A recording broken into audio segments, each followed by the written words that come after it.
calling to see if there's a way I can. Well, yeah, I mean, as long as you live. Long as.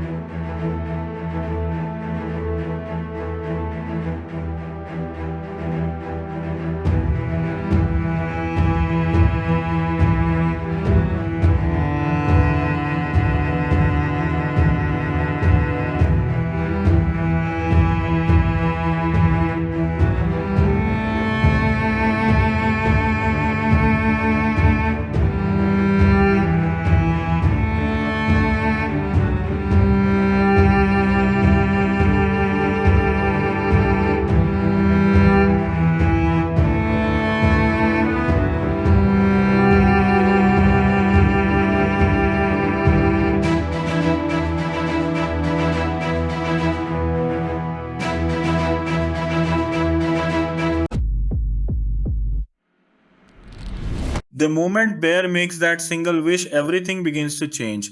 At first, nothing feels unusual. In fact, it almost feels like a dream coming true.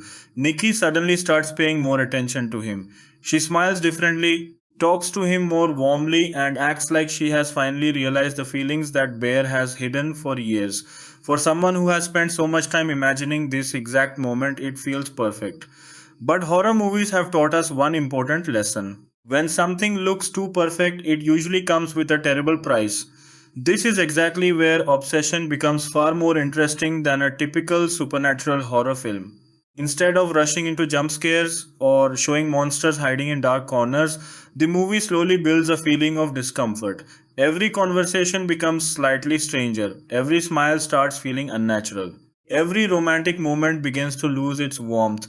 The audience slowly realizes that this isn't love at all. It is something forced, something broken, something that should never have existed. Michael Johnston deserves a lot of credit for making Bear feel believable. He doesn't play him like a traditional horror hero. Bear isn't brave, confident, or especially clever. He's simply lonely. He's the kind of person many viewers might recognize from real life. He works in a music store, has a routine that never changes, struggles to express himself, and secretly hopes that one day everything will magically work out. That quiet sadness is what makes his decision understandable, even though it is obviously the wrong one. The movie never asks us to celebrate his choice. Instead, it asks us to understand how loneliness can slowly push someone toward making a terrible mistake. Indy Navarrette gives one of the strongest performances in the entire movie. Playing Nikki required much more than acting like an obsessed girlfriend. She had to switch between warmth, fear, confusion, rage, and something that almost doesn't seem human anymore. One minute she appears completely normal, while the next moment there is something deeply unsettling hiding behind her eyes. That transformation never feels fake. Instead, it becomes increasingly disturbing because it happened so naturally. Critics especially praised her performance for balancing horror with emotional vulnerability, making Nikki feel like a victim rather than simply a monster. One of the smartest decisions Curry Barker made was refusing to explain everything immediately. Modern horror movies often spend too much time describing where the curse came from or how the supernatural object works. Obsession doesn't do that. The mysterious One Wish Willow remains mysterious for most of the film. We know enough to understand that it grants wishes, but we never receive a comfortable explanation that removes the fear. Sometimes the unknown is much scarier than any bad detailed backstory. The cursed object itself is surprisingly simple. It isn't covered in glowing symbols or surrounded by dramatic special effects. It almost looks ordinary. That ordinary appearance makes it even more frightening because it suggests that danger can hide inside the most innocent looking objects. Throughout horror history, some of the most memorable cursed items have looked harmless at first. Barker clearly understands this tradition and uses it to great effect. One thing that separates Obsession from many independent horror films is its confidence. Curry Barker never seems interested in copying famous horror directors shot for shot. Instead, he combines psychological horror, uncomfortable romance, dark comedy, and supernatural terror into something that feels unique.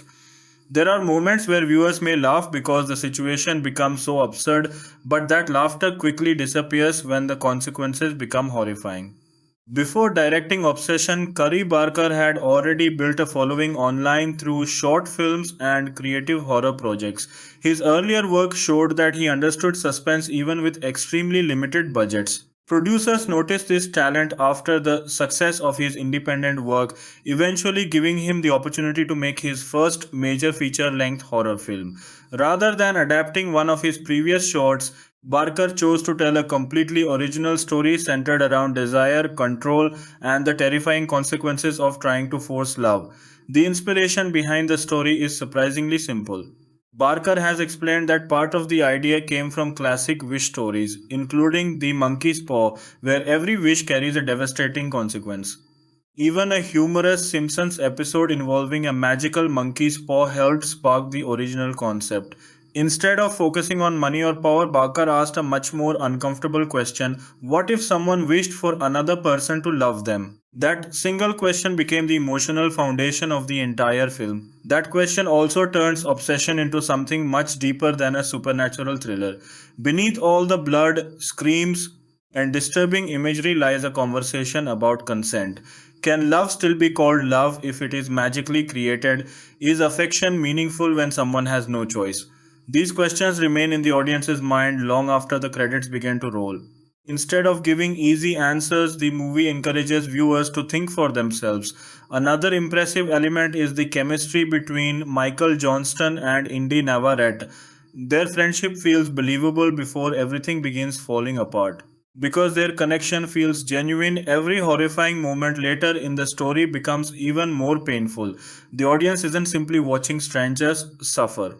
They're watching two people whose lives could have been completely different if one impossible wish had never been made. Interestingly, Barker reportedly auditioned many actresses before casting Indy Navarrette. He believed she perfectly balanced vulnerability with unpredictability, allowing Nikki to become both sympathetic and terrifying. After seeing her chemistry with Michael Johnston during auditions, Barker knew he had found the emotional core of the movie. That casting decision proved to be one of the film's greatest strengths. The visual style also deserves attention. Instead of relying on constant darkness, the movie often uses bright daylight to create fear. Many scenes take place inside ordinary homes, music stores, neighborhoods, and familiar locations. This creates a powerful contrast. Horror doesn't always need abandoned hospitals or haunted castles. Sometimes the scariest place is an ordinary living room where something impossible has quietly entered everyday life. Cinematographer Taylor Clements worked closely with Barker to create an uncomfortable visual language. Many shots are carefully centered with extra empty space surrounding the characters. That empty space creates loneliness. It makes viewers constantly wonder if something is about to appear just outside the frame. This subtle technique increases tension without requiring expensive visual effects. Production designer Vivian Gray transformed an ordinary house into Bear's home, carefully filling it with details that reflected his isolated personality. Nothing inside feels random. The decorations, furniture, lighting, and layout quietly tell the audience who Bear is before he even speaks very much. Independent films often rely on strong production design instead of massive budgets, and Obsession is a perfect example of that philosophy. Another fascinating fact involves the movie's violence. Barker originally filmed one particularly brutal death in an even more graphic way. However, to avoid receiving the stricter NC-17 rating, the scene had to be shortened by removing several impacts during editing. Even after those cuts, the final version remains shocking and unforgettable, proving that horror is often more effective when imagination fills in the missing pieces. Music also plays an important role in building the atmosphere. Composer Rock Burwell avoids creating loud orchestral moments every few minutes. Instead, the score quietly follows the characters, allowing silence to become just as frightening as music itself. Sometimes the absence of sound creates more anxiety than any dramatic soundtrack ever could. This restrained approach perfectly matches the slow psychological tension that Barker wanted throughout the film. Perhaps the most impressive achievement of Obsession is that it transforms a simple horror concept into an emotional tragedy. Every frightening event grows naturally from one selfish decision. There are no random ghosts attacking people without reason. Every terrible consequence directly connects back to Bear's wish. That strong cause and effect storytelling gives the horror real emotional weight instead of feeling like a collection of unrelated scary scenes. As viewers continue watching, They slowly realize that the greatest monster in the movie may not be supernatural at all. It may be the human desire to control another person's feelings. That uncomfortable realization is what elevates obsession beyond many recent horror films. It scares audiences not just with terrifying images but with disturbing questions about love, loneliness, and the consequences of refusing to accept rejection. As the story continues, the movie slowly changes from an uncomfortable romance into full psychological horror. This transition never feels rushed because Curry Barker allows every frightening moment to grow naturally from the previous one. Instead of throwing endless scares at the audience, he focuses on the emotional damage caused by Bear's decision. Every scene reminds viewers that the supernatural object did not create love, it created control. At first, Bear convinces himself that everything is finally working out the way he always dreamed. Nikki laughs at his jokes, wants to spend every moment with him, and treats him as though he is the only person who matters. For someone who has spent years feeling invisible, it almost feels like a miracle. Yet beneath those happy moments is something deeply unsettling. Nikki's personality begins disappearing. Her choices no longer belong to her. She stops behaving like the independent woman Bear admired and slowly becomes someone completely different. The audience realizes before Bear does that this wish has stolen the very thing that made Nikki special. The tragedy is that Bear wanted the real Nikki to love him, but by forcing those emotions, he destroys the real person entirely. One of the strongest qualities of obsession is its patience. Modern horror movies often rely on loud sound effects and quick editing to frighten viewers every few minutes. Barker takes a different approach. He trusts silence. There are long stretches where nothing obviously terrifying happens, but the audience feels increasingly uncomfortable. A simple stare lasts a little too long. A smile becomes strangely unnatural. A conversation feels rehearsed rather than genuine. These tiny moments slowly build anxiety until viewers realize they have been holding their breath without noticing. This style of filmmaking shows confidence. Barker understands that fear is often created through anticipation rather than constant action. Every quiet moment prepares the audience for something much darker waiting just around the corner. Michael Johnston's performance becomes even more impressive as Bear starts understanding that his dream is becoming a nightmare. Instead of instantly recognizing his mistake, Bear spends much of the film trying to convince himself that everything is still under control. Johnston captures this denial beautifully. His facial expressions constantly reveal two emotions fighting each other. One part of him is thrilled that Nikki finally loves him. The other part knows that something is horribly wrong. That internal conflict makes Bear feel painfully human. Many horror protagonists simply react to monsters. Bear reacts to his own guilt, making him a far more complicated character. His fear doesn't come from being hunted by an evil force alone. It comes from realizing that he invited that evil into his own life. Inde Navarrette delivers an equally challenging performance because Nikki's transformation requires subtle changes rather than dramatic ones. At first glance, she appears happier than ever, but her happiness feels artificial. Her voice carries an unusual sweetness that almost sounds rehearsed. Her body language changes in ways that suggest she is no longer making conscious decisions. She becomes intensely attached to Bear, yet the audience understands that these emotions are not truly hers. This creates one of the film's most disturbing ideas. Nikki is physically present but emotionally imprisoned inside herself. She watches her own actions unfold without having the power to stop them. That horrifying concept gives the film emotional weight beyond its supernatural premise. Supporting characters also play an important role in grounding the story. Cooper Tomlinson, Megan Lawless, and Andy Richter provide moments that make the world feel believable instead of existing solely for horror.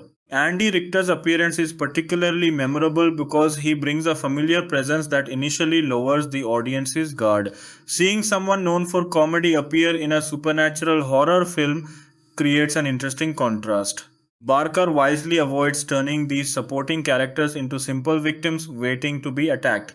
Instead, they represent normal people whose lives become connected to Bear's terrible decision. Their reactions help viewers understand just how unusual and frightening the situation has become. The screenplay is surprisingly disciplined for an independent horror film.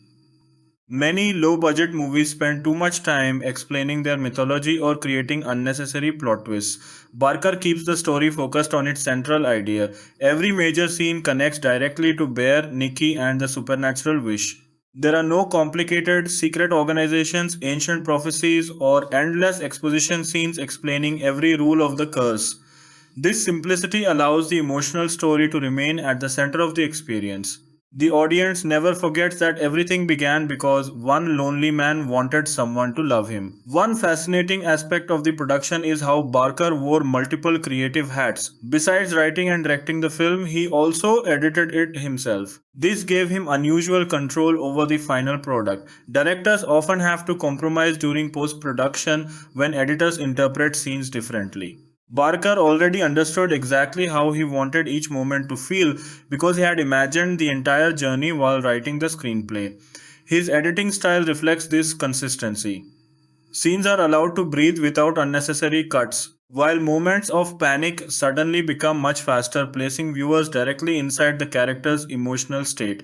This unified creative vision gives Obsession a distinctive identity that many independent films struggle to achieve. Filming reportedly focused on practical locations rather than expensive studio sets. This decision works in the movie's favor because it makes the supernatural events feel more believable. Ordinary neighborhoods, small businesses, and everyday homes become the backdrop for impossible events. Horror has always been most effective when extraordinary evil enters familiar places. Viewers can easily imagine themselves walking into a similar music store or sitting inside a similar living room. That sense of realism makes every supernatural moment even more disturbing because it feels like something that could invade ordinary life without warning. Lighting also deserves praise. Rather than drowning every scene in darkness, the cinematography frequently uses natural light. Daytime scenes remain just as uncomfortable as nighttime sequences. This choice challenges the traditional idea that horror only exists after sunset. Some of the film's most disturbing moments occur in bright rooms where every detail is clearly visible. Barker understands that fear does not require darkness. Sometimes seeing everything clearly makes the horror even more difficult to escape because there is nowhere for either the audience or the characters to hide. The sound design quietly becomes one of the film's greatest strengths. Horror fans often focus on music, but sound effects can be equally important. Throughout Obsession, tiny environmental sounds become increasingly noticeable. Footsteps seem louder than normal. Doors closing echo slightly longer than expected. Everyday household noises begin feeling threatening. These subtle audio choices constantly remind viewers that something invisible has changed inside the world. Even before the supernatural elements become obvious, the sound design tells the audience that reality itself is beginning to shift. Rock Bowell's musical score complements this approach perfectly. Instead of overwhelming scenes with dramatic orchestral music, the score often remains restrained. Gentle notes slowly build tension before disappearing into silence. Barker understands that silence itself can become terrifying when used correctly. During several key scenes, viewers hear almost nothing except the natural sounds of breathing, footsteps, and distant background noise. This creates extraordinary suspense because audiences instinctively expect something frightening to interrupt the silence. Whether that interruption comes immediately or much later, the waiting itself becomes part of the horror experience. The makeup and practical effects team also deserve recognition.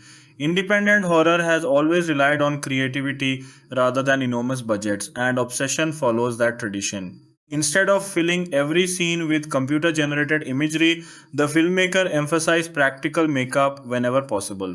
Physical effects interact naturally with the actors, making injuries and supernatural transformations feel more convincing. Horror audiences often appreciate practical craftsmanship because it gives disturbing imagery a tangible quality that computer graphics sometimes struggle to match. Barker clearly understands this tradition and uses it effectively throughout the film. Another interesting element is the pacing of the violence. The movie does not begin with non stop gore. Instead, Barker gradually increases the intensity. Early scenes focus on emotional discomfort. Later sequences introduce more graphic consequences as the curse grows stronger. This escalation keeps viewers invested because the horror constantly evolves instead of repeating itself. Every shocking moment feels earned rather than inserted purely for surprise. By the time the film reaches its most brutal scenes, the audience understands exactly why events have become so horrific thematically. Obsession explores loneliness in a remarkably honest way. Bear is not presented as an evil mastermind, he is an ordinary person overwhelmed by isolation, insecurity, and the belief that happiness will never arrive naturally. Many viewers can relate to those feelings even if they completely reject his actions. Barker never excuses Bear's decision, but he encourages the audience to understand the emotional pain that led him there. This balance between empathy and accountability gives the story unusual depth. Rather than presenting simple heroes and villains, the film examines how ordinary weaknesses can lead to extraordinary disasters. Another layer of the story examines fantasy versus reality. Bear spends so much time imagining the perfect relationship that he loses sight of what real relationships actually require. Genuine love depends on trust, honesty, patience, and mutual choice. The magical wish eliminates all of those qualities. Instead of creating happiness, it creates an empty imitation that only looks perfect from the outside. This idea resonates beyond the supernatural story itself. Many people chase unrealistic fantasies while ignoring the messy but meaningful reality of authentic human connection. Barker transforms this universal truth into a terrifying supernatural metaphor as production continued. Barker reportedly remained committed to preserving the film's emotional core despite budget limitations. Independent filmmaking often requires constant problem solving, from adjusting schedules to finding creative alternatives when resources become limited. Rather than allowing these challenges to weaken the story, Barker used them to create a more intimate experience. Smaller locations, fewer characters, and focused storytelling ultimately strengthened the film because they forced audiences to concentrate on the emotional consequences instead of large scale spectacle. Sometimes creative limitations inspire stronger artistic decisions than unlimited budgets ever could. By the middle portion of Obsession, viewers understand that this is no longer simply a story about a cursed object. It has become a meditation on desire, regret, responsibility, and the dangerous belief that another person's emotions can somehow be owned. Every frightening event grows from that single tragic misunderstanding. The supernatural curse may drive the plot forward, but the true horror comes from watching ordinary human weakness spiral into irreversible catastrophe. That combination of psychological depth and supernatural terror is what allows Obsession to stand apart from many recent horror films. Rather than asking only how the characters will survive, it asks a far more disturbing question. If you had the power to force someone to love you, would you truly be able to live with the consequences? As the film moves deeper into its second half, the atmosphere becomes much darker and the emotional tension reaches a point where every conversation feels dangerous. Bear is no longer celebrating the wish that once seemed like the answer to all his problems. Instead, he begins waking up every day with growing fear, wondering what new consequence the cursed toy will bring next. The movie cleverly shows that supernatural horror is not only about ghosts or monsters appearing in front of people. Sometimes the greatest horror comes from watching your own mistake grow larger every hour while knowing there is almost nothing you can do to stop it. That feeling of helplessness slowly consumes Bear, and Michael Johnston portrays it with remarkable honesty. His body language changes noticeably compared to the beginning of the movie. The shy optimism that once defined him slowly disappears. His shoulders become heavier, his expressions more exhausted, and his eyes constantly search for a solution that seems impossible to find. The audience watches a man who believed he had finally achieved happiness realize that he has instead destroyed the lives of everyone around him. It is this emotional journey that gives the film far more weight than many modern horror stories that rely only on violence and jump scares. One of the reasons the film feels so effective is because Curry Barker understands the importance of consequences. Every supernatural event is directly connected to Bear's original decision. Nothing happens randomly. Every frightening scene feels like another step in a chain reaction that cannot be stopped. This creates constant tension because viewers know that each new problem is only leading towards something even worse. The screenplay never allows Bear to escape responsibility by blaming everything on the curse itself.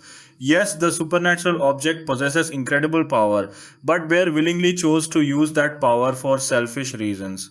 That moral responsibility stays with him throughout the story, making his character much more interesting than the average horror protagonist. Instead of fighting an evil that appeared from nowhere, he spends most of the movie confronting an evil that exists because of his own actions. The relationship between Bear and Nikki becomes increasingly heartbreaking as the story unfolds. In many horror films, audiences simply wait for the next scary sequence, but here the emotional collapse of their relationship becomes just as disturbing as the supernatural events. Nikki's unnatural affection slowly transforms into something terrifying. Every expression of love becomes uncomfortable because viewers understand that those emotions are no longer genuine. There is an unsettling intensity in the way she speaks to Bear, looks at him, and refuses to leave his side. What once appeared romantic now feels like imprisonment. Barker brilliantly reverses the fantasy that many lonely people imagine. Bear believed he wanted someone who would never leave him, but once that impossible dream becomes reality, he realizes how frightening it actually is. The film reminds viewers that real love requires freedom. Without freedom, love becomes possession, and possession eventually becomes horror. One of the most fascinating aspects of Barker's direction is his ability to create suspense through ordinary situations. Instead of relying on haunted houses or abandoned buildings, he often places his characters in completely normal environments. A quiet dinner becomes deeply uncomfortable. A simple drive across town feels filled with invisible danger. Even casual conversations between friends carry an overwhelming sense of anxiety because the audience understands that the supernatural influence is constantly growing stronger beneath the surface. This grounded approach makes the horror much more believable. It feels less like a fantasy and more like a nightmare invading everyday life. Barker trusts the audience to notice subtle changes in behavior instead of explaining every emotional shift through dialogue. The editing also deserves special recognition during these middle sections of the film. Barker carefully controls the rhythm of each scene, allowing uncomfortable moments to linger slightly longer than audiences expect. Many directors cut away quickly after a frightening image appears, but Barker often keeps the camera focused on the emotional reactions instead. This decision makes every disturbing moment feel more personal. Instead of simply showing something shocking, the movie forces viewers to sit with the characters' fear, guilt, and confusion. The result is a much more immersive experience that remains emotionally engaging even during quieter scenes. Visually, the film continues using color in subtle but meaningful ways. Early scenes often contain warm lighting that reflects Bear's hopefulness, while later sequences become colder without drawing attention to the change. The shift happens so gradually that many viewers may not consciously notice it, yet the emotional effect is powerful. The environment itself seems to lose warmth as the curse spreads through the characters' lives. Production designer Vivian Gray deserves credit for creating locations that evolve alongside the story. Small changes in decoration, lighting, and atmosphere quietly communicate the emotional deterioration occurring inside the characters without requiring additional dialogue. Another strength of Obsession is its refusal to rush toward easy explanations. Many horror films eventually reveal an ancient book, a wise expert, or a lengthy speech explaining exactly how to break the curse. Barker avoids these familiar storytelling shortcuts. The mystery surrounding the supernatural object remains unsettling because neither the audience nor the characters fully understand its origins or limitations. This uncertainty creates genuine suspense. Every attempt to solve the problem carries enormous risk because no one truly knows whether their actions will make things better or significantly worse. By withholding complete answers, Barker keeps viewers emotionally invested until the very end. Rock Burwell's score becomes increasingly important during these sequences. Rather than dominating emotional moments, the music quietly supports them. Gentle piano notes, distant strings, and subtle electronic textures create an atmosphere that feels both sad and frightening at the same time. The score rarely announces itself. Instead, it quietly amplifies the emotions already present within each scene. This restraint allows the performances to remain the primary focus while still maintaining a constant sense of unease beneath the surface. The practical effects continue impressing throughout the film. Barker clearly understands that horror often feels more convincing when actors interact with real physical elements instead of relying entirely on computer generated imagery. Makeup effects, carefully designed props, and believable environmental details all contribute to the movie's grounded realism. Even viewers accustomed to high budget studio productions may appreciate the craftsmanship displayed throughout Obsession. Independent horror has a long history of achieving memorable results through creativity rather than massive financial resources, and Barker embraces that tradition with confidence. One particularly interesting element is how the movie explores obsession from multiple perspectives. At first, Bear appears to be the only obsessed character because of his long standing feelings for Nikki. As the curse develops, however, obsession itself becomes almost contagious. The supernatural force amplifies unhealthy emotions until they consume every aspect of daily life. This transformation suggests that obsession is not merely an individual weakness but a destructive force capable of spreading into every relationship it touches.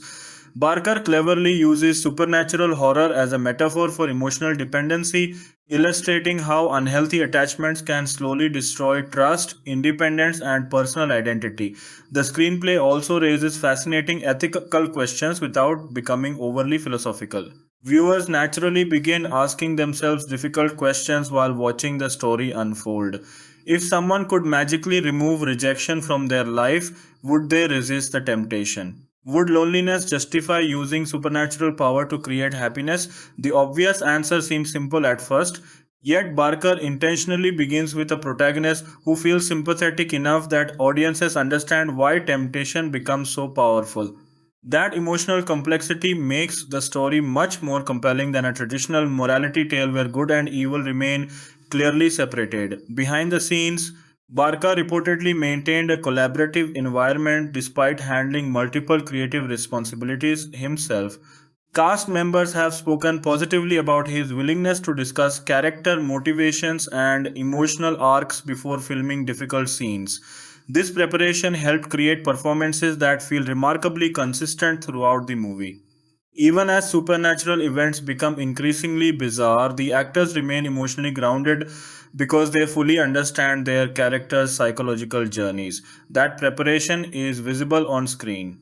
Every performance feels connected to the story's emotional core rather than simply reacting to frightening situations. The movie also demonstrates impressive confidence in its audience. Barker rarely over explains symbolism or repeatedly reminds viewers of the film's central themes. Instead, recurring visual details quietly reinforce ideas about control, loneliness, desire, and regret. Observant viewers may notice objects, framing choices, and repeated behaviors that gain deeper meaning as the narrative progresses. This layered storytelling encourages repeat viewings because many subtle details become more meaningful after audiences understand the full emotional journey. As the tension continues building, the film gradually increases both its psychological intensity and its physical horror. Barker carefully balances these elements so neither overwhelms the other. Emotional scenes remain just as important as frightening sequences, ensuring that the audience continues caring about the characters instead of merely anticipating the next scare. This balance represents one of the movie's greatest achievements. By investing equal attention in character development and supernatural suspense, Obsession creates an experience that satisfies both psychological horror fans and viewers looking for memorable scares. Perhaps the most powerful aspect of this section of the film is its growing sense of inevitability. Every attempt to repair the damage seems to reveal even greater consequences waiting beneath the surface. Bear slowly realizes that some mistakes cannot simply be undone through determination or regret. The supernatural curse becomes a physical representation of that painful truth. Real life often teaches that certain decisions permanently change relationships, regardless of how sincerely someone wishes to fix them afterward. Barker transforms that universal human fear into a haunting supernatural nightmare that feels emotionally authentic despite its impossible premise. By this point, Obsession has firmly established itself as more than just another independent horror movie. It becomes a thoughtful examination of human weakness wrapped inside an unsettling supernatural story. The scares remain effective, but what truly lingers is the emotional tragedy unfolding beneath them. Viewers are no longer watching merely to discover what horrifying event happens next. They are watching because they hope against all odds that Bear and Nikki might somehow escape the consequences of a wish that should never have been made in the first place. That emotional investment is what elevates the film above many of its genre contemporaries and leaves audiences eagerly awaiting its unforgettable final act. As the story enters its final stretch, the emotional weight becomes almost unbearable. Every decision now feels irreversible, and the audience begins to understand that there may not be a perfect ending waiting for these characters. Curry Barker refuses to follow the traditional horror formula where everything can simply be fixed by destroying the cursed object or reading the right spell at the right moment. Instead, Obsession becomes a story about living with consequences. That choice makes the film much more mature than many recent supernatural horror movies. Rather than asking whether the curse can be broken, the film asks a much more painful question. What happens after someone realizes they have ruined the life of the person they cared about most? This emotional direction gives the final act a heartbreaking quality that stays with viewers long after the credits begin rolling. Michael Johnston continues delivering one of the strongest performances of his career. During these final moments, Bear is no longer motivated by selfish desire. The confident fantasy he imagined at the beginning of the movie has completely disappeared. All that remains is guilt. Johnston portrays this emotional collapse through incredibly subtle acting choices. His voice becomes quieter, his movements slower, and even the way he looks at Nikki changes dramatically. Earlier in the film, he looked at her with hope and excitement. Now he looks at her with overwhelming regret. Without saying very much, Johnston allows the audience to see a man who finally understands that love cannot exist without freedom. It is a painful realization that arrives far too late. Inde Navarrette also reaches the emotional peak of her performance during the final act. Nikki has become one of the most tragic characters in recent independent horror because she spends much of the film trapped inside emotions that are no longer truly her own. Navarrete constantly reminds viewers that beneath the supernatural influence, Nikki is still fighting to reclaim herself. Tiny changes in her facial expressions suggest moments where her real personality briefly breaks through before the curse tightens its grip again. Those brief flashes of humanity become some of the most heartbreaking scenes in the entire movie because they remind audiences of the person Nikki once was before everything changed. The screenplay deserves tremendous praise for resisting predictable storytelling. Many horror films rely on sudden plot twists simply to surprise audiences. Barker instead focuses on emotional inevitability. Looking back, every major event feels like the natural consequence of the original wish. Nothing appears random or forced. The entire narrative operates like a carefully arranged chain reaction where one selfish decision quietly destroys everything connected to it. This disciplined structure gives the story remarkable emotional power because viewers understand that every terrible moment could have been avoided if Bear had accepted reality instead of trying to control it. The supernatural aspects remain mysterious until the very end, and this proves to be one of Barker's smartest creative decisions. Modern audiences often expect detailed explanations about magical rules, ancient legends, and hidden mythology. Obsession refuses to satisfy that expectation completely. The cursed object remains frightening precisely because it is never fully understood. Viewers are left imagining countless unanswered questions after the movie ends. Where did it come from? How many lives has it destroyed before Bear discovered it? Will someone else eventually find it? Barker understands that unanswered questions often create more lasting fear than detailed explanations ever could. Visually, the final act becomes increasingly claustrophobic. Even when characters stand in large rooms or open spaces, the camera framing creates the impression that invisible walls are slowly closing around them. Taylor Clements uses tighter compositions, carefully controlled lighting, and subtle camera movements to trap viewers alongside the characters. The audience no longer feels like distant observers.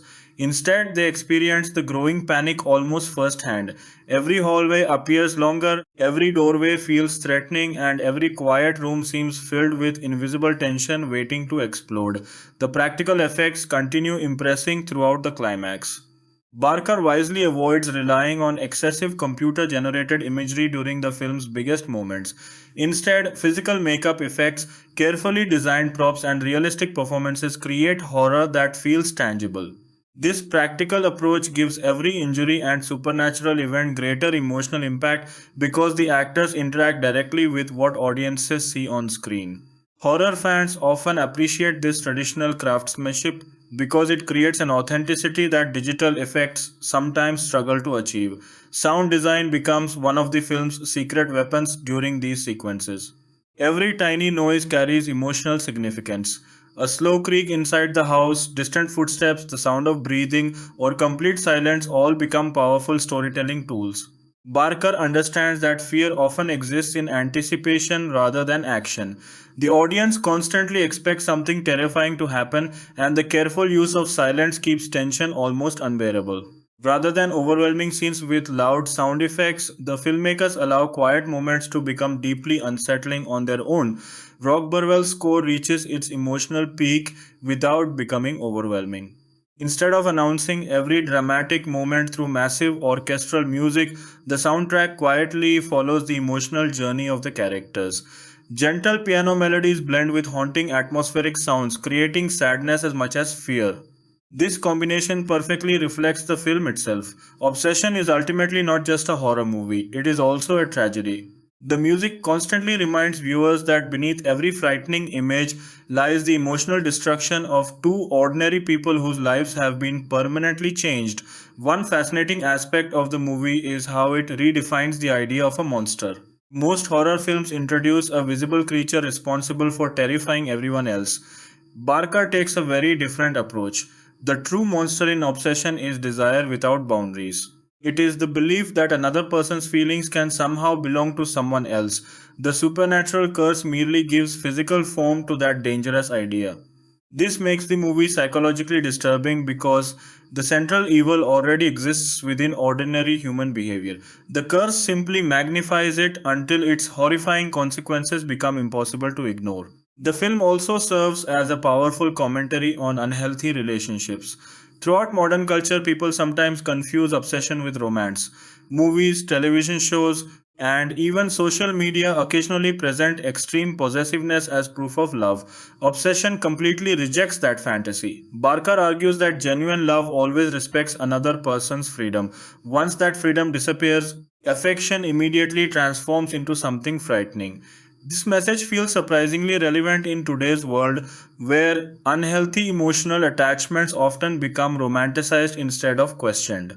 Another interesting element involves the symbolism surrounding the cursed toy itself. Although it functions as the movie's supernatural catalyst, it also represents shortcuts in life. Human beings naturally seek easy solutions to complicated emotional problems. Instead of accepting rejection, improving themselves, or patiently building genuine relationships, many people dream about instant success. The cursed object symbolizes that temptation perfectly. It promises immediate happiness while hiding devastating long term consequences. In that sense, the supernatural horror becomes a metaphor for every shortcut that appears attractive but ultimately destroys the very thing it promises to provide. Curry Barker's background as an independent filmmaker becomes obvious in the best possible way. Rather than trying to imitate expensive Hollywood productions, he embraces intimate storytelling. Limited locations, focused character development, and carefully controlled pacing become strengths rather than weaknesses. The smaller scale actually benefits the story because audiences remain emotionally connected to Bear and Nikki instead of becoming distracted by unnecessary spectacle. Barker demonstrates that compelling horror depends far more on strong ideas and believable performances than enormous production budgets. The movie's release generated positive attention among horror fans who appreciate original independent filmmaking. Many viewers praised its emotional storytelling, practical effects, and willingness to explore uncomfortable themes rather than relying solely on conventional scares. Critics also highlighted Barker's confidence as both writer and director, noting that his clear creative vision gave the film a distinctive identity within the increasingly crowded horror genre. While the film may not have received the enormous marketing campaign enjoyed by major studio releases, it gradually built appreciation among audiences looking for thoughtful supernatural horror instead of formulaic entertainment. One particularly interesting fact about Obsession is how much discussion it created online after viewers finished watching it. Rather than focusing only on the frightening moments, many conversations centered on Bear's moral responsibility. Some viewers believed his loneliness made his decision understandable, while others argued that no amount of emotional pain could ever justify taking away another person's free will. This disagreement became one of the movie's greatest strengths because it encouraged audiences to continue discussing the story long after leaving the theater.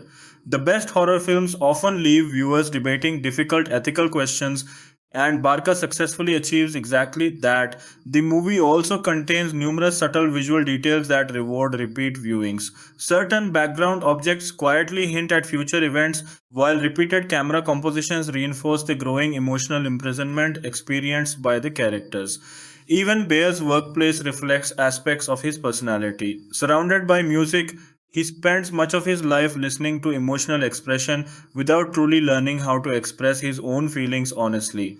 These small details demonstrate the care Barker invested in every aspect of the production. From a filmmaking perspective, Obsession proves that independent horror continues to be one of the most creative areas of modern cinema.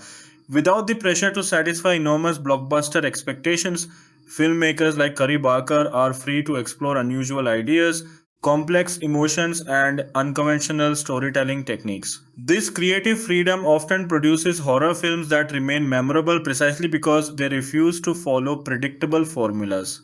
Obsession joins that tradition by offering audiences something emotionally rich as well as genuinely frightening. As the credits approach, viewers are left reflecting not only on the terrifying events they have witnessed but also on the emotional choices that caused them. The supernatural horror eventually fades, but the central message remains painfully clear. Love cannot be created through force, magic, manipulation, or control. Genuine affection only exists when another person chooses it freely. Every attempt to remove that freedom ultimately destroys the very relationship someone hopes to create. That timeless truth gives Obsession its lasting emotional power and transforms what could have been a simple supernatural thriller into one of the more thoughtful independent horror films of 2025. The movie reminds us that the scariest stories are often those that begin with ordinary human emotions. Loneliness, rejection, hope, jealousy, and desire are experiences almost everyone understands. Barker simply asks audiences to imagine what would happen if one of those emotions were given supernatural power. The answer is not merely frightening, it is tragic. That emotional tragedy, combined with strong performances, confident direction, effective practical effects, and meaningful themes, ensures that Obsession remains far more than another horror movie. It becomes a cautionary tale about the dangerous line between love and possession, reminding viewers that some wishes should never be granted, no matter how desperately they seem worth making. After the emotional intensity of the climax, one of the most fascinating things about Obsession is how the film continues to stay in the audience's mind long after it ends. Some horror movies are exciting while you're watching them, but once the credits roll, they quickly disappear from your memory. Obsession has the opposite effect.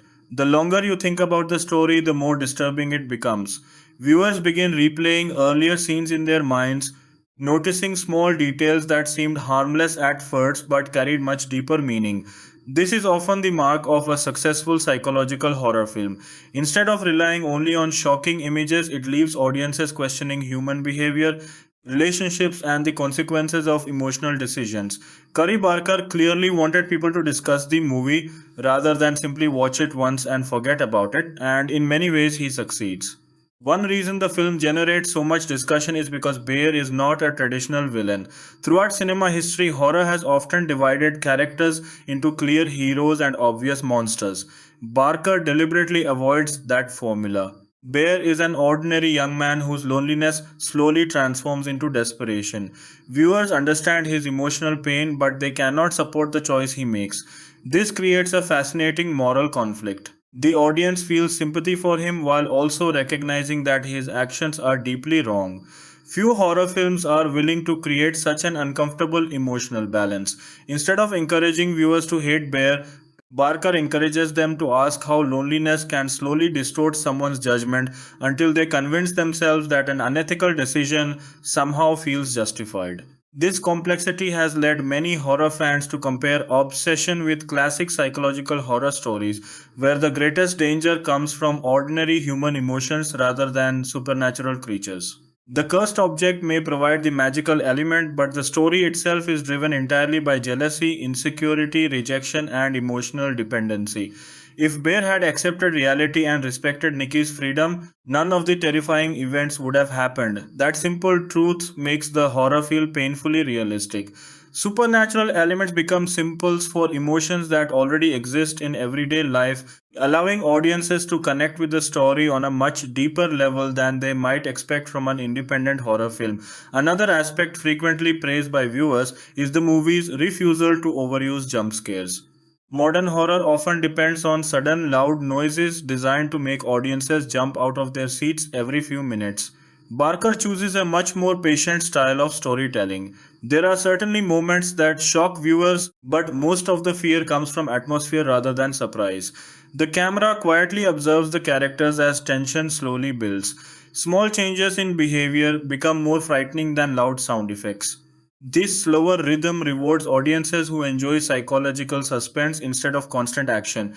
Rather than frightening viewers for a few seconds at a time, Barker creates a feeling of unease that remains throughout the entire film. The performances continue standing out even after multiple viewings. Michael Johnston gives bare emotional depth that could easily have been lost in less experienced hands. Throughout the story, his character changes dramatically without ever feeling inconsistent. Every stage of Bear's journey feels believable because Johnston allows each emotional shift to happen naturally. Early optimism slowly transforms into confusion, then fear, then guilt, and finally heartbreaking acceptance. These transitions never feel exaggerated. Instead, they resemble the emotional collapse of a real person forced to confront the consequences of his own terrible mistake. Inde Navarrette deserves equal recognition for the extraordinary challenge her role required. Nikki spends much of the film balancing two emotional realities at once. On the surface, she appears completely devoted to Bear, yet subtle details constantly suggest that her true self is trapped beneath the supernatural influence. Achieving this balance requires remarkable control as an actress. A slight hesitation before speaking, an uncertain glance, or a tiny change in facial expression becomes enough to remind viewers that Nikki is still fighting internally even when she appears completely controlled. Those subtle moments create enormous emotional impact because they transform Nikki from a simple horror victim into one of the film's most tragic characters. Curry Barker's writing also deserves praise for avoiding unnecessary exposition. Instead of explaining every supernatural rule through lengthy dialogue, he trusts viewers to interpret events themselves. This confidence allows audiences to participate actively in the storytelling process. Rather than receiving all the answers directly, viewers observe patterns, recognize symbolism, and reach their own conclusions. This approach often creates stronger audience engagement because people naturally continue thinking about stories that leave room for interpretation. Barker understands that mystery can remain powerful even after a film ends. Another interesting topic surrounding obsession involves its visual symbolism. Throughout the movie, mirrors quietly appear during several important scenes. Traditionally, mirrors in horror represent identity, hidden truths, or fractured personalities. Barker seems to use them in a similar way. As Bear loses sight of his own morality, reflections become increasingly significant. They remind viewers that the greatest conflict exists not between Bear and the supernatural curse but between Bear and the person he has become.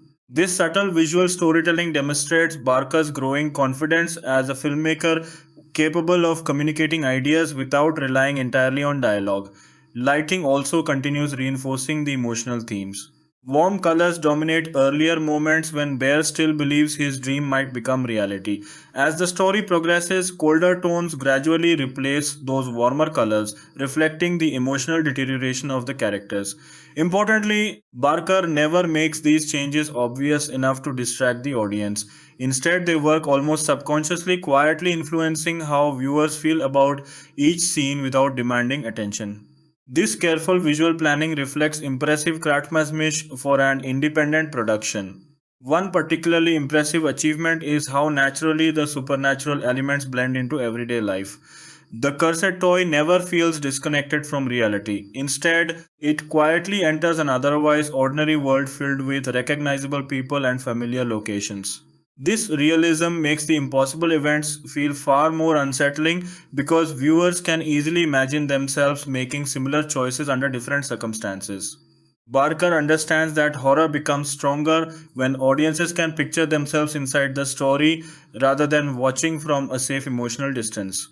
The sound design deserves additional appreciation because of how carefully it supports the film's emotional rhythm. Silence frequently becomes just as important as music. During several scenes, viewers hear only breathing, distant environmental sound, or faint background noise. These moments create extraordinary suspense because the audience instinctively expects something frightening to happen. Barca demonstrates remarkable restraint by allowing tension to build naturally instead of constantly interrupting scenes with dramatic musical cues. Rock Burwell's score perfectly complements this philosophy. Rather than dominating emotional scenes, the music quietly follows the character's psychological journey. Gentle melodies slowly evolve alongside Bear's emotional collapse, reinforcing sadness as much as fear. This balance between emotional drama and supernatural horror allows Obsession to function successfully on multiple levels. Viewers are frightened by the curse, but they are equally moved by the tragedy unfolding beneath it. Another fascinating element is how the film comments on modern ideas about relationships. In today's world, social media often encourages unrealistic expectations about romance. Many people see carefully edited images of seemingly perfect relationships and begin believing that love should always be effortless. Obsession challenges that fantasy completely. Barker argues that authentic relationships require patience, communication, vulnerability, and mutual choice. Attempting to skip those difficult emotional steps, even through supernatural means, can only create emptiness rather than genuine happiness. This message gives the movie surprising relevance beyond its horror elements. The film also explores the dangerous illusion of control. Human beings naturally want certainty. We want relationships to succeed, dreams to come true, and painful experiences to disappear. Bear's wish represents the ultimate fantasy of complete emotional control, yet the movie repeatedly demonstrates that control and love cannot exist together. The harder someone tries to control another person's emotions, the further they move away from genuine human connection. This psychological truth becomes the foundation of the film's horror, making its supernatural events feel emotionally authentic despite their impossible nature. Following its release, Obsession gradually developed appreciation among horror enthusiasts who enjoy independent filmmaking. While it did not arrive with the massive advertising campaigns associated with major studio releases, positive word of mouth introduced many viewers to Barker's work. Horror communities frequently celebrate original ideas, and Obsession benefited from audiences eager to discover filmmakers willing to explore new concepts instead of repeating familiar formulas. As more viewers experienced the film, discussions increasingly focused on its emotional storytelling, strong performances, and thought provoking themes rather than simply its frightening moments. Perhaps the greatest compliment that can be given to Obsession is that it demonstrates tremendous respect for its audience. Barker never assumes viewers need every idea explained repeatedly. He trusts them to recognize emotional complexity, interpret symbolism, and appreciate subtle performances. That confidence allows the movie to achieve something many horror films struggle to accomplish. It entertains audiences with suspense and supernatural terror while simultaneously encouraging meaningful reflection about loneliness, obsession, responsibility, and the true meaning of love. As time passes, Obsession may well be remembered as one of the independent horror films that proved emotional storytelling remains just as important as frightening imagery. Its memorable performances, thoughtful screenplay, careful direction, atmospheric cinematography, and haunting central idea combine to create an experience that lingers long after the final scene. Rather than asking audiences simply to fear the supernatural, Barker asks them to fear the ordinary human emotions capable of becoming destructive when left unchecked. That timeless message gives the film lasting significance and ensures that its haunting story continues echoing in viewers' minds long after they leave the screen behind. One of the biggest reasons Obsession stands out among independent horror films released in 2025 is that it understands something many modern horror movies forget. Fear is temporary, but emotion lasts much longer.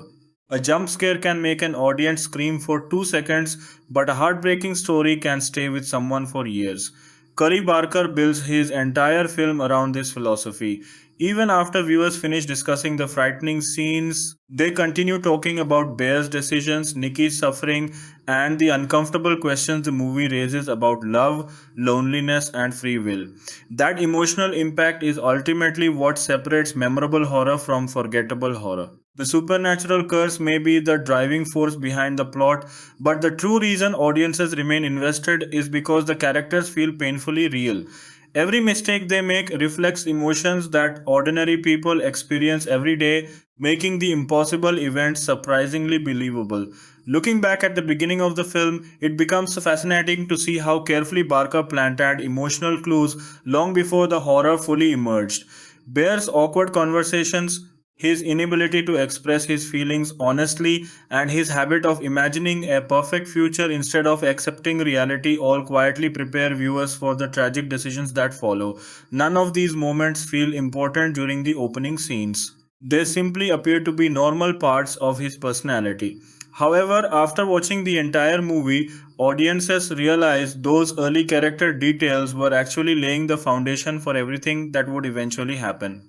This level of planning demonstrates Barker's discipline as a screenwriter. Rather than depending on unexpected twists, he builds a story where every emotional development feels completely earned. The film also explores the dangerous difference between admiration and obsession. Admiring someone means respecting who they are, including their freedom to make their own choices. Obsession, on the other hand, replaces respect with possession. Throughout Obsession, Bear slowly crosses that invisible line without fully realizing it himself. At first, he simply wants Nikki to notice him. Then he wants her affection. Eventually, he convinces himself that forcing her love is acceptable because he believes it will make both of them happy. This gradual transformation is deeply unsettling because it happens through small compromises rather than dramatic changes. Barker reminds viewers that destructive behavior rarely appears overnight. Instead, it often grows through a series of tiny decisions that seem harmless until their consequences become impossible to ignore. Another remarkable strength of the movie is its understanding of silence between characters. Some of the most emotional scenes contain very little dialogue. Instead, the actors communicate through expressions, hesitation, body language, and eye contact. Michael Johnston and Inde Navarrette demonstrate impressive restraint during these moments. Rather than delivering lengthy emotional speeches, they allow viewers to understand their thoughts through subtle performance. This quiet style of acting feels incredibly authentic because real people often struggle to express overwhelming emotions with perfect words. Barker wisely trusts his actors enough to let silence carry much of the emotional storytelling. From a directing standpoint, Obsession reflects Barker's background in creating suspense through visual storytelling. Before making feature length films, he developed experience crafting short form horror where every shot needed to communicate information quickly and effectively. That experience remains visible throughout Obsession. Camera placement constantly reinforces emotional themes without drawing unnecessary attention to itself. When Bear feels isolated, the frame often leaves large, empty spaces surrounding him, emphasizing his loneliness. As his emotional world begins collapsing, the camera gradually moves closer, creating a growing feeling of confinement. These visual decisions quietly strengthen the story without requiring additional dialogue or explanation. The editing also deserves continued praise because Barker never allows the pacing to become repetitive. Psychological horror depends on rhythm, and Obsession carefully alternates between quieter emotional scenes and moments of intense supernatural terror. This balance prevents the audience from becoming emotionally exhausted while maintaining constant suspense. Instead of overwhelming viewers with non-stop horror, Barker gives them time to process each major event before introducing the next disturbing development. This controlled pacing demonstrates confidence that audiences will remain invested through emotional storytelling rather than constant spectacle. The supporting cast contributes more to the film than many viewers initially realize. Although Bear and Nikki remain the emotional center of the story, the people surrounding them provide important perspectives that highlight just how dramatically their lives have changed. Friends, co workers, and acquaintances respond naturally to increasingly strange situations, helping ground their supernatural events in recognizable reality. Their confusion and concern mirror what many audience members would likely feel if they witnessed similar behavior in real life. These supporting performances make the world surrounding the main characters feel authentic instead of existing solely as a backdrop for horror. One aspect frequently discussed among horror enthusiasts is the movie's refusal to present magical solutions. Countless supernatural stories eventually introduce an expert capable of explaining every mystery and solving every problem. Barker intentionally avoids this familiar structure. The curse remains mysterious because real life rarely provides complete answers to emotional damage. Just as relationships cannot always be repaired after trust has been broken, supernatural consequences in obsession resist easy solutions. This realism gives the story emotional credibility despite its impossible premise. The audience understands that some actions permanently change people's lives, whether the cause is supernatural or completely ordinary. The production design quietly supports this philosophy throughout the film. Bear's home gradually feels less welcoming as the story progresses. Small environmental changes create the impression that familiar places themselves have become emotionally corrupted. Lighting grows colder, shadows become more noticeable, and once comfortable spaces slowly transform into locations filled with tension. Importantly, Barker never relies on exaggerated haunted house imagery. Everything remains grounded in ordinary reality, making the gradual changes feel more believable and therefore more unsettling. The costume design also reflects the emotional evolution of the characters. Without becoming overly symbolic, subtle changes in clothing help communicate psychological development. Early scenes feature more relaxed, comfortable appearances that match the hopeful tone of the opening. As the curse grows stronger, costumes become darker, simpler, and emotionally heavier, quietly reinforcing the growing despair surrounding the characters. These details may not immediately attract attention, but together they contribute significantly to the film's immersive atmosphere. Rock Burwell's music continues demonstrating remarkable restraint throughout the later portions of the film. Instead of competing with the performances, the score gently supports them, allowing emotional scenes to breathe naturally. Several sequences become especially memorable because of how little music they contain. Barker understands that silence can create greater emotional tension than constant background sound. This confidence in minimalism reflects an understanding of psychological horror rarely seen in lower budget productions. The movie also deserves recognition for its practical filmmaking techniques. Rather than attempting to imitate blockbuster visual effects, Barker embraces the strengths of independent cinema. Carefully designed makeup effects, realistic props, and thoughtful cinematography create horror that feels tangible. Viewers often respond more strongly to practical effects because actors physically interact with them during filming, resulting in performances that appear more genuine. This traditional craftsmanship connects obsession with classic horror filmmaking while still feeling modern in its storytelling. From a thematic perspective, one of the film's most powerful ideas concerns acceptance. Throughout much of the story, Bear refuses to accept rejection because he believes happiness depends entirely on Nikki loving him. The supernatural wish represents his refusal to face emotional reality. Only after witnessing devastating consequences does he begin understanding that genuine love can never exist without choice. This realization forms the emotional heart of the movie. Barker suggests that maturity often begins when people stop trying to control outcomes beyond their influence and instead learn to respect the independence of others. Following its release, many viewers praised the movie for treating horror seriously without becoming unnecessarily complicated. The central concept remains simple enough for general audiences to understand, yet layered enough to encourage deeper discussion among dedicated film fans. This balance is surprisingly difficult to achieve. Some psychological horror films become so abstract that viewers struggle to connect emotionally, while others simplify their themes until they lose depth. Obsession successfully occupies the space between those extremes, delivering both emotional accessibility and intellectual substance. The internet quickly filled with discussions analyzing the film's symbolism, performances, and ending. Horror communities appreciated Barker's willingness to create a story driven by character rather than mythology.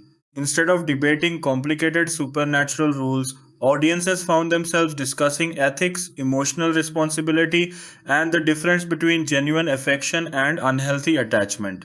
Few independent horror films inspire conversations extending beyond traditional genre topics, making this reaction particularly impressive. For aspiring filmmakers, Obsession also offers valuable lessons about independent storytelling. Barker demonstrates that originality does not require enormous budgets. Instead, compelling ideas, believable characters, disciplined writing, and thoughtful direction remain the true foundations of memorable cinema. Every creative decision appears focused on strengthening the emotional core of the story rather than distracting audiences with unnecessary spectacle. This commitment to character driven horror allows the film to achieve an impact far beyond what its production budget might suggest. Perhaps the greatest achievement of Obsession is its ability to transform an intimate emotional conflict into a haunting supernatural experience without losing sight of its humanity. Beneath every frightening moment lies a deeply personal tragedy about loneliness, desire, regret, and the painful consequences of confusing possession with love. That emotional honesty ensures the movie remains memorable not because of its curse alone, but because of the recognizable human emotions that created it. By the time viewers finish reflecting on the film, many realize that the supernatural toy was never the true source of horror. It merely exposed weaknesses already existing inside its owner. The real danger came from believing that another person's heart could somehow become a prize to be won rather than a gift freely given. That timeless lesson gives Obsession emotional depth far beyond its genre expectations and establishes Curry Barker as a filmmaker capable of combining psychological insight with genuinely effective supernatural horror. His debut feature demonstrates confidence, originality, and a clear understanding that the most unforgettable horror stories are those that reveal uncomfortable truths about human nature itself. Obsession is a 2025 American horror film that blends supernatural elements with deep psychological unease, and it comes from a filmmaker who, until recently, was mostly known for uploading low budget horror shorts to YouTube. The film was written, directed, and edited by Curry Barker, and it marks his very first time stepping into a real theatrical feature after years of building a following online with homemade horror content. At its core, Obsession tells the story of a young man named Bear who works at a music store and who has been quietly in love with his childhood friend for years without ever telling her. When he buys her a strange little toy from an occult shop as a gift, one that supposedly grants a single wish to anyone who breaks it, he ends up secretly using that wish on himself, asking for her to fall completely and totally in love with him. What follows is not the romantic fantasy he imagined, but something far darker, more violent, and more disturbing than he could have predicted, as the wish twists her feelings into something obsessive, possessive, and ultimately deadly. The film stars Michael Johnston in the lead role of Bear, alongside Inde Navarrette playing Nikki, the childhood friend and eventual object of the cursed wish. Supporting performances come from Cooper Tomlinson and Megan Lawless as their two friends, along with Andy Richter, who plays the father figure and boss at the music store where the main characters work. The movie premiered at the Toronto International Film Festival in September 2025 as part of the festival's Midnight Madness lineup, which is traditionally reserved for the boldest, weirdest, and most audience pleasing genre films at the festival. It didn't get a wide theatrical release right away though.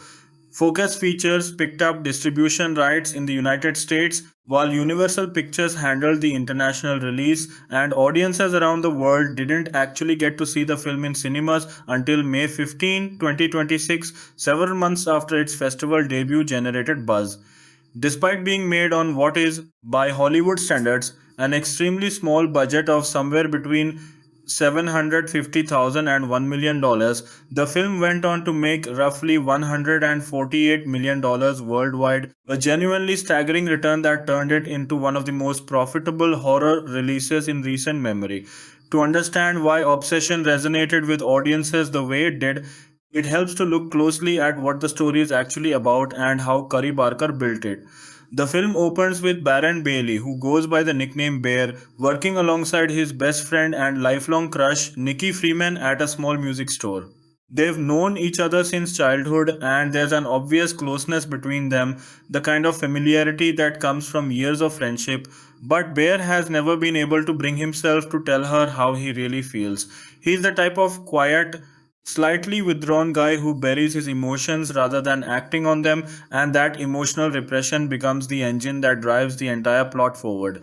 Early in the film, Bear comes home to a devastating discovery. His cat, Sandy, has died after accidentally getting into and consuming some oxycodone pills. It's a small, sad moment on its own, but it plants a seed that becomes disturbingly important as the story unfolds, both literally through what happens to the cat's remains later in the film, and thematically since drugs and poison end up threading through several of the movie's darkest turns.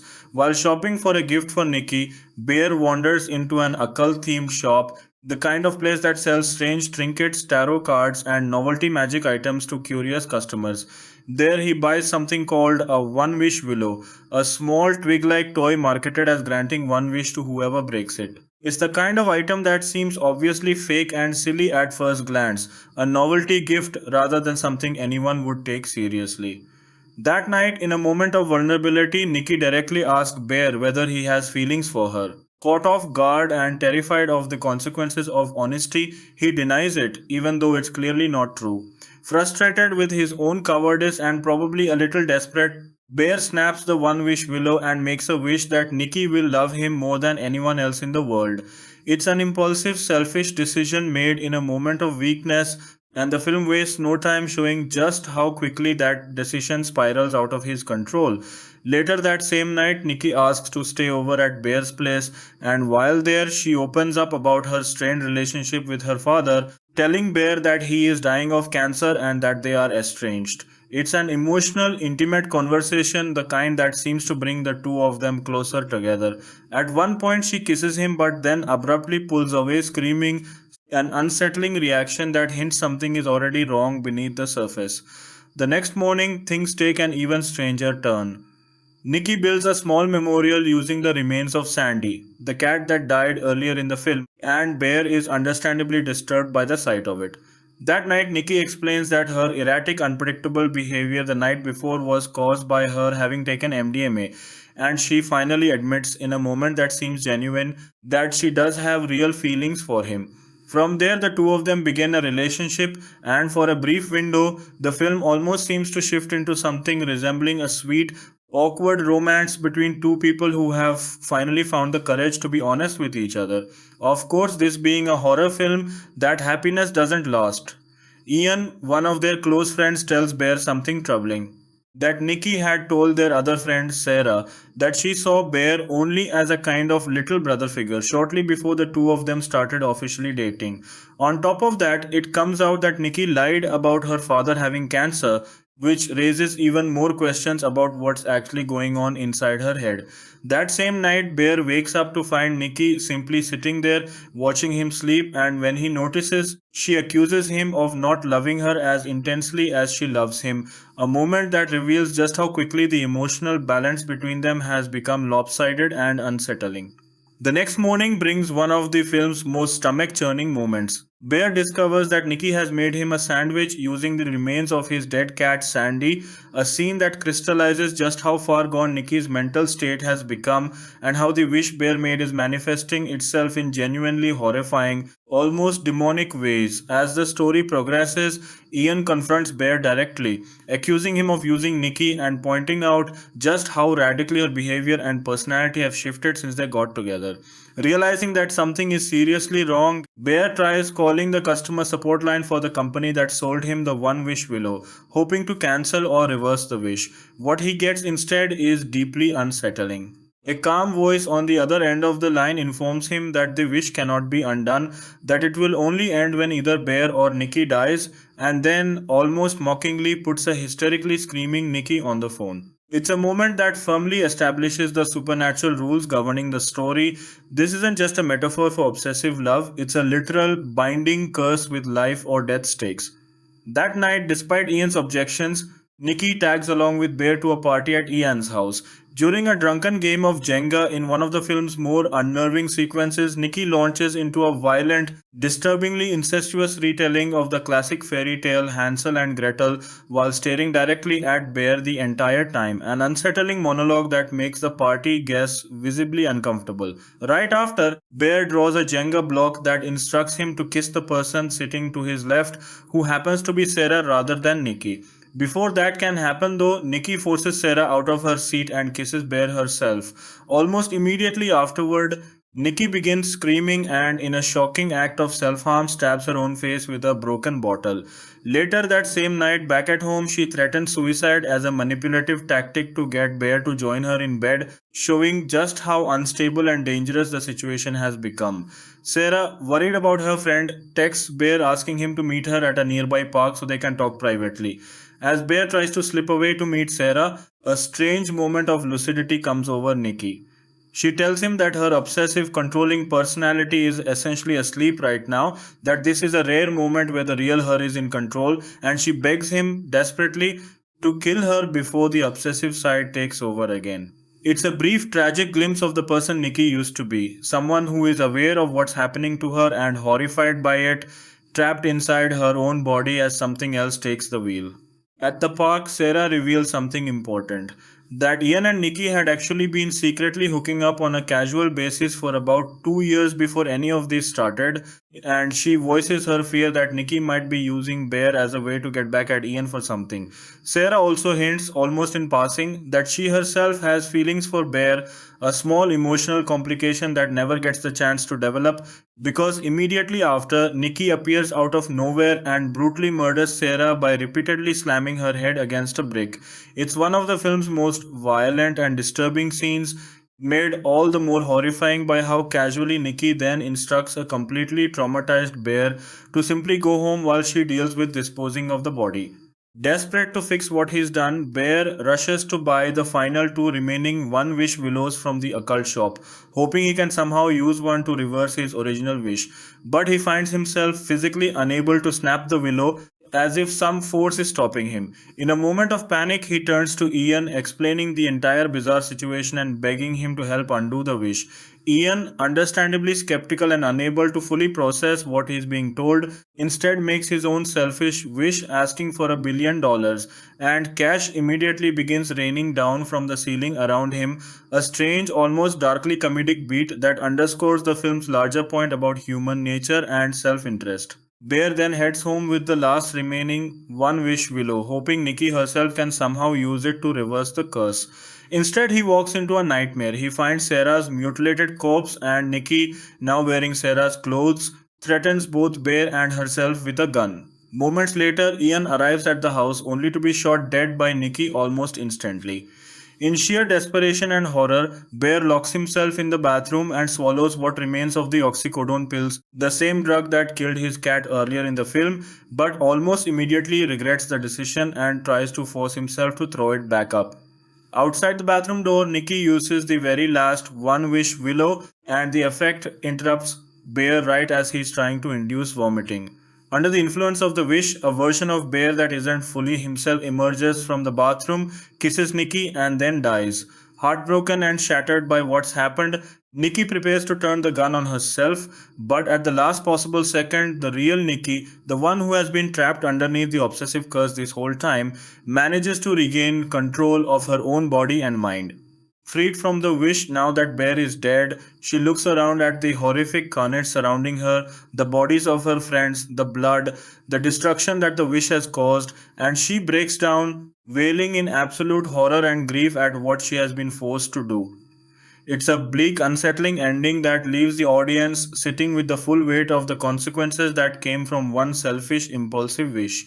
Curry Barker has been fairly open in interviews about what he was trying to say with this story, and it's worth spending some time on the thematic ideas behind the plot because they add a lot of depth to what could otherwise be dismissed as just another gory horror premise.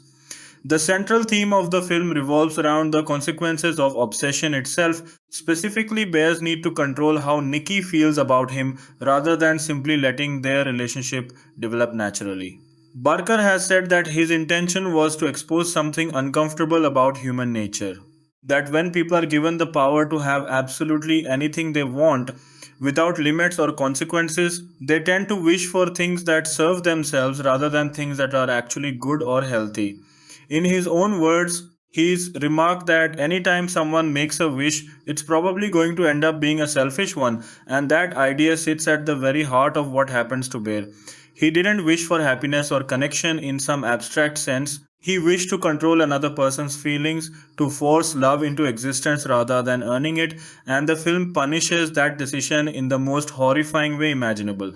Beyond that, Barker has talked about how the story explores the way Bear's wish essentially strips Nikki of her own agency and free will. Real love, the film argues, has to be earned through honesty, vulnerability, and genuine connection, not manufactured or demanded through some shortcut, even a supernatural one. By using the wish to force Nikki's feelings, Bear robs her of the ability to choose for herself whether she wants to be with him, and the film treats that as a violation every bit as serious and monstrous as anything else that happens in the story, even though it starts from a place of loneliness and unspoken affection rather than outright malice. There's also a concept called sympathetic magic woven into the story's internal logic, a kind of folklore idea where actions performed on a representation of something, or in this case, wishes made through an object, can have direct and binding effects on the real world and real people. Whether the person making the wish fully understands the consequences or not, it's worth pointing out how clearly this story draws from a much older tradition in horror and folklore, the classic Be Careful What You Wish For cautionary tale, most famously represented by the short story The Monkey's Paw, where a family's wishes granted by a cursed object lead to tragic and unintended consequences. In fact, the origin of Obsession's premise is tied directly to that kind of story. Barker has explained in interviews that he originally set out to write a film purely about an obsessive relationship, without any supernatural elements at all. The idea to bring in the wish granting object came almost by accident while he was preparing to appear in a live stage reading of an episode of the sitcom It's Always Sunny in Philadelphia. While getting ready for that, he happened to catch an old episode of The Simpsons, specifically one of the show's famous Halloween specials that featured a segment parodying the monkey's paw story, complete with a cursed object granting distorted unintended wishes. That random bit of television inspired him to fuse his original obsessive relationship script together with a wish based supernatural device, and that combination became the foundation for Obsession as we know it. That creative pivot ended up being a turning point in Barker's career. The concept was strong enough that it caught the attention of the talent agency William Morris Endeavor, which signed him, and it also led to him receiving an offer to direct the film himself with a budget of around $1 million, a huge opportunity for someone whose previous work had been shot on a shoestring budget and uploaded for free on YouTube. It reportedly took Barker about 8 months to fully write the screenplay, during which time he collaborated closely with the film's various production companies.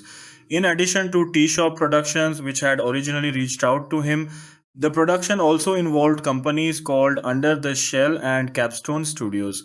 One particularly charming detail from the film's development is that Barker worked directly with his own mother, who has a background as a graphic art designer, to help design the physical look of the One Wish Willow prop itself, giving the cursed object a distinctly personal homemade touch that fits well with Barker's overall filmmaking background.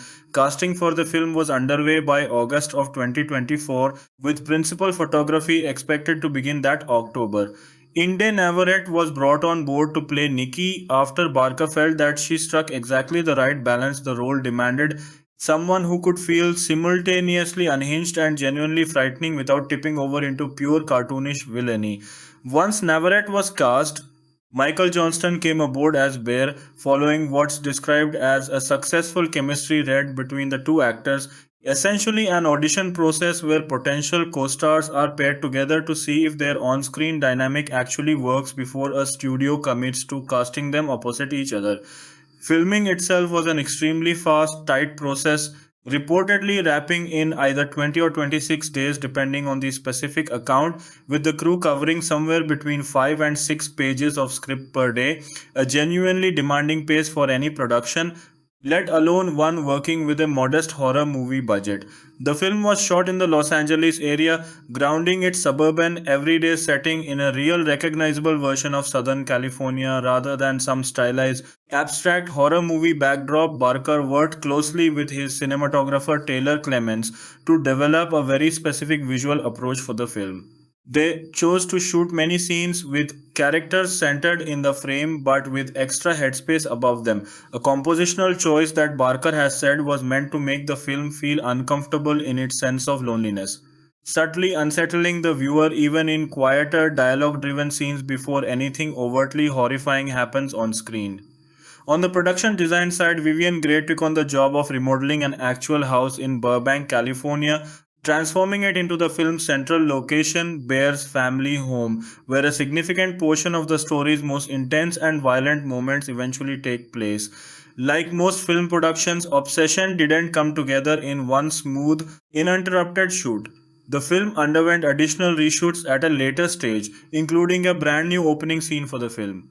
According to Barker, one specific goal of these reshoots was to do a better job of explaining why Bear doesn't immediately try to undo his wish once things start going wrong, adding a scene in which Bear confronts Nikki over an incident involving her cutting his hair, a moment meant to emphasize that Bear, on some level, genuinely wants to make the relationship work despite the mounting warning signs, rather than simply being a passive victim of supernatural circumstances. Not every planned reshoot could happen, though. The production had originally intended to reshoot the party scene, but those plans had to be abandoned entirely after the house used for filming.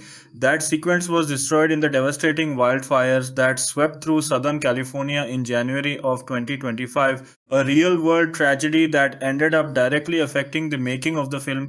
The ending of the movie also went through a notable transformation during production.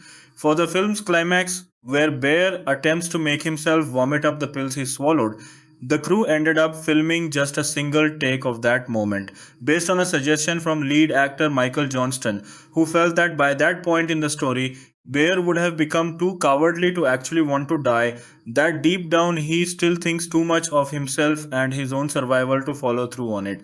More significantly, Barker initially wrote and actually filmed a completely different ending for the film, one inspired by the tragic conclusion of Romeo and Juliet, in which Nikki takes her own life after finally managing to break free from the wish placed on her. However, on the advice of his own father, a playwright who had actually written the disturbing Hansel and Gretel monologue that Nikki delivers during the party scene, along with input from other collaborators, Barker ultimately decided to shoot an alternate ending in a single take, one in which Nikki survives the ordeal instead.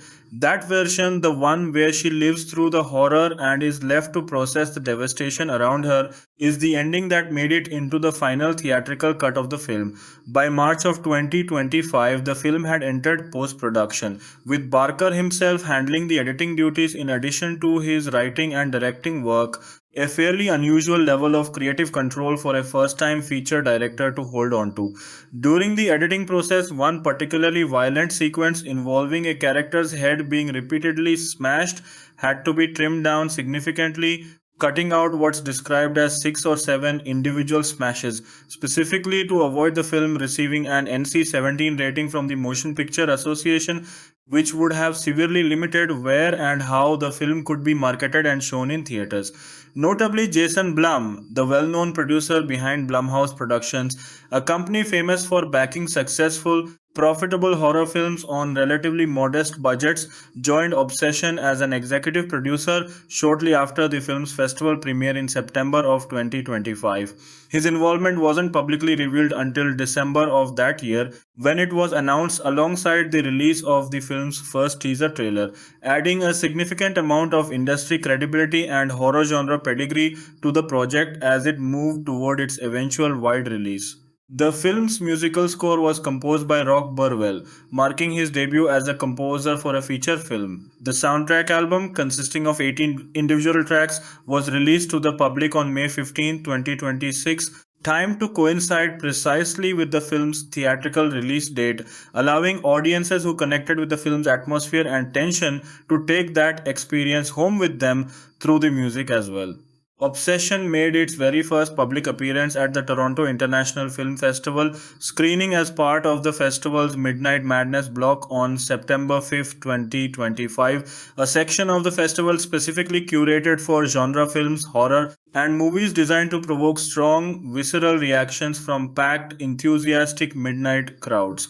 The reception at that premiere was strong enough that just 2 days later, Focus Features entered into negotiations to acquire the distribution rights to the film. The eventual deal covered essentially the entire world, with the specific exceptions of France, New Zealand, and Russia, and it reportedly sold for somewhere between 14 and 15 million dollars, an enormous sum that reportedly set a new record as the highest price ever paid for a genre film in the history of the Toronto Festival.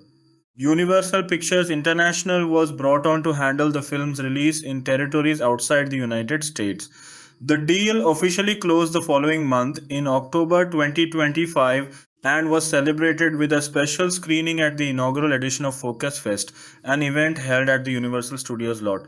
From there, the film continued to build anticipation over the following months before finally opening in United States theaters on May 15th, 2026. The film's box office performance turned out to be one of its most remarkable and widely discussed aspects. As of the most recent reporting available, Obsession had grossed approximately $104.8 million dollars across the United States and Canada, along with an additional $43.2 million dollars from international markets, adding up to a worldwide total of roughly $148 million dollars, an extraordinary result for a film that was made on a budget of under $1 million dollars.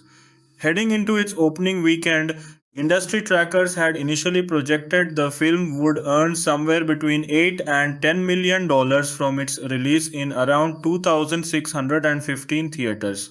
After the film pulled in about $7 million dollars on its very first day alone, those projections were quickly revised upward to around $14 million. Dollars. In the end, the film outperformed even those higher estimates, debuting to $17.2 million, dollars, which placed it third at the box office that weekend, behind two other films that were already established box office holdovers. What really set Obsession apart from a typical horror release, though, was what happened after that opening weekend. Over the 4 day Memorial Day holiday frame that followed, the film brought in an additional $32 million, dollars, including $24 million dollars over just the second weekend alone, representing a 39% increase compared to its opening weekend numbers.